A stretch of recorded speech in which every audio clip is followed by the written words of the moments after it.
We are all familiar with the self-improvement binge. It's a tool we all keep in our back pocket for rainy days. It's there for us when we feel like we've hit a wall or an obstacle of some kind, and in the worst cases, it provides a temporary peace from an emotional hell that we might have fallen into. For the times when it feels like our lives are spiraling out of control, we sift through a mountain of tips and advice, and each video injects us with just a little bit of comfort. Each message motivates us to move on to the next one, and we just keep going until we've calmed down enough to come back to whatever our current reality is and feel better about the future. But here's what we don't notice. In the process of consuming all of this incredible information, we do feel a lot better at that moment. We may have even genuinely struck gold in some cases, and yet we're still exactly where we were yesterday, or last month, or even for the past decade. Despite getting back to our mental and emotional baseline, nothing has changed. Just as we are all familiar with the self-improvement binge, I think most of us are also familiar with the concept of having too much of a good thing, and I don't think self-improvement is the exception. Here's why. Now, I want to make something perfectly clear regarding this cycle we succumb to from time to time. It is a perfectly natural and understandable experience. When we feel like things are okay again after going through a YouTube session, why would we question it? Why would we risk disturbing the peace we've acquired? Even if that burst of motivation can be fleeting, it is nothing to be ashamed of. However, the hard truth is that motivation and interest aren't enough by themselves to create change.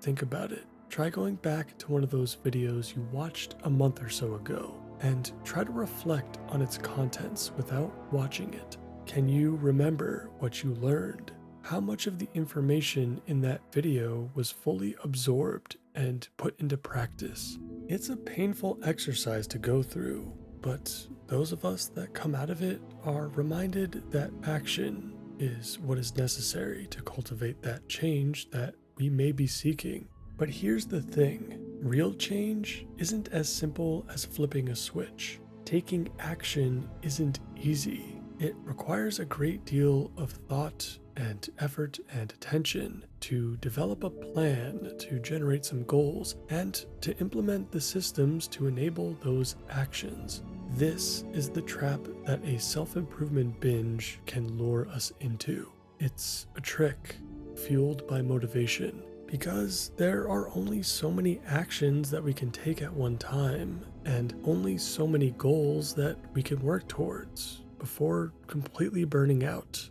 and becoming overwhelmed by it all.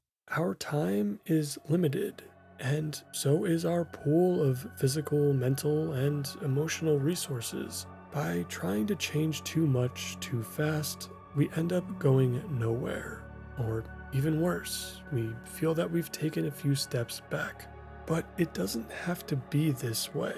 Action may be what we need to move forward, but I am in no way advocating for us to consume less self-improvement content or completely stop altogether for a period of time. Motivation and interest still have their place.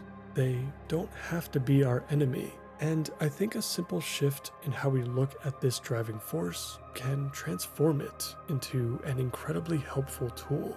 Here's what I believe.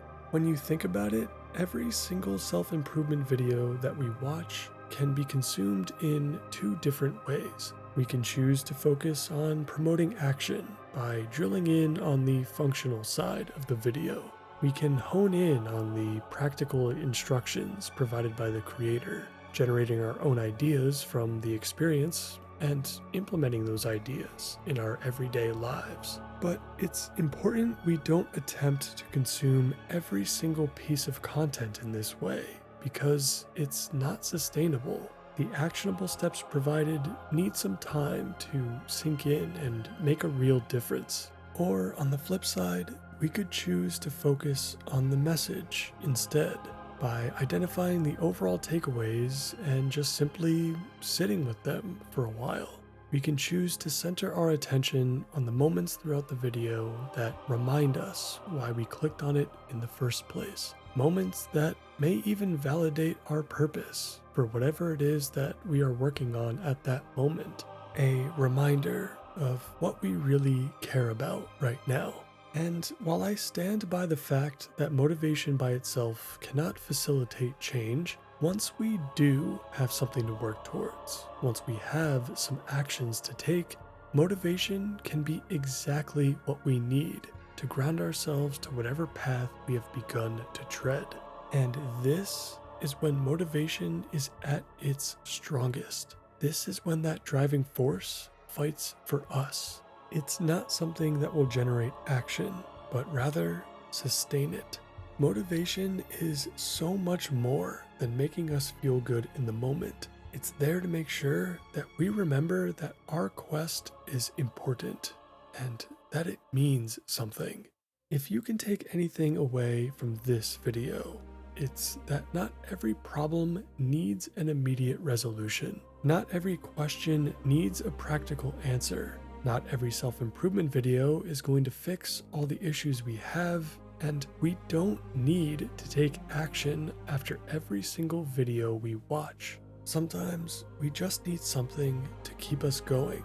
So let me be that push for you today. Whether it's the projects and creative pursuits you may be working on, or maybe you're just trying to improve some aspect of yourself or your life. Whatever your journey looks like, all of that effort you've put into it so far has been worth it, 100%. And when the times get tough, and they always do, don't give up.